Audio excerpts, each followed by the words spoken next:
Սիվիկեյը։ Շնորհակալություն, պարոն Խաչատրյան, հետաքրքիր է, եթե առարկություններ ունեիք 3 ընդունված հայտարարության տեքստի հետ կապված, ինչու չմասնակցեցիք դրա քննարկմանը, քիչ առաջ ձեր գործընկերները պարոն Հովհաննիսյանը եւ Խանդանյանն ասում էին, որ դուք փախաք դրա քննարկումից, սա առաջին հարց, գայիք ներկայացնեիք ձեր առարկությունները, բմբլեիք փաստաթուղթը, ինչպես ընդունված է ասել, եւ նախորդ ուրբաթ օրը խորհրդարանում լսումներ էին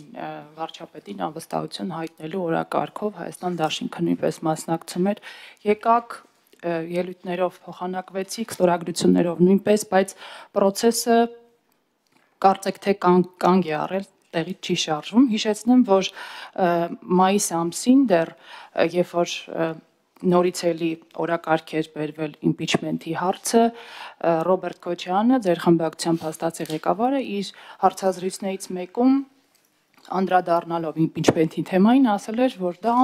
անիրատեսական գործընթաց է, քանի չկա փողոցային process, եւ ասել էր, որ խմբակցությունը նաեւ ենթադրաբար դուք չպետք է ֆոն եւ դեկորացիա դառնաք ինչ որ մարդկանց երազանք իրականություն դարձնելու համար։ Այդ ժամանակ վարչապետացուն Էդմոն Մարուքյանն էր նախկին դեսպան։ Հիմա Հանրապետական կուսակցությունը այլ տեխնացու է առաջադրել Մասիսի քաղաքապետ Դավիթ Համբարձումյան։ Ուզում եմ ճշտել պարոն Խաչատրյան, անցած ամիսների ընթացքում ինչ որ բան է փոխվել, որ Հայաստանը որոշել է միանալ անիրատեսական որակված այս գործընթացին, հաշտեք ՊՈՒ-ի ներկայացրած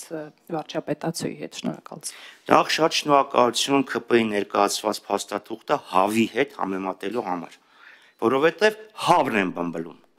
Դուք ինքներդ այդ փաստաթուղթը համեմատեցիք ՀԱՎ-ի հետ, հետևաբար հաջորդի Դա ձեր համեմատությունն է, պարոն Խաչատրյան, մի վերագրեք։ Բմբլում են ՀԱՎ-ին, ՍԱԳ-ին, ԲԱԴ-ին։ Փոխաբերական իմաստով այո, այլաբանորեն, ես ՀԱՎ-ի հետ չհամեմատեցի։ Քանի որ համեմատեցիք ՀԱՎ-ի հետ, միգուցե իմաստ չունի դրան անդրադառնալ, բայց շուտ որ ասեիք, մենք նաև մեր հայտարարությունը չէինք տարածի, բացատրելով, թե ինչու չենք մասնակցում, կարծում եմ դա բավարար է։ Իդեպ, երբ ես դուրս էի գալի ազգային ժողովից, համարյա միաժամանակ դուրս էր գալի նաև Ալեն Սիմոնյանը, օրինակ ինչու Ալեն Սիմոնյանը որոշեց չմասնակցի, թող ինքն էլ մասնակցեր եւ իր կարծիքը հայտներ։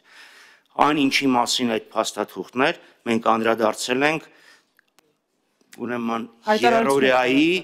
երրորդյայի ընթացքում, թե հարց ու պատասխանի ժամանակ, թե տասնապահանոց ելույթների, ինչ նպատակ է այդ ամեն ինչ հետապնդում, այն ինչ ներկայացված է ժողովրդին խաղաղության հետ բացարձակապես որևէ աղերս չունի։ Դրանպես Փաշինյանը ինչ է ասում։ Ասում էր ժողովուրդն ընտրել է ինձ, հետևաբար իմ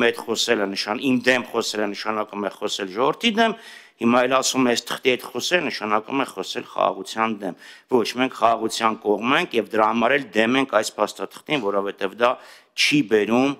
որևէ մեզ չի մոտեցնում խաղաղությանը։ Ձեր երկրորդ հարցի հետ կապված մեր մոտեցումը իմպիչմենթին նույնն է, չի փոխվել, ասել ենք, որ այո, կա 28 ստորագրություն, 28 ստորագրությունը պատրաստ ենք տրամադրել, գործընթացը լինի, տեսնենք ինչ ենք անում։ Շնորհակալություն։ Չմոռանաք հավանել տեսանյութը եւ բաժանորդագրվել Civic AM-ի YouTube-յան էջին։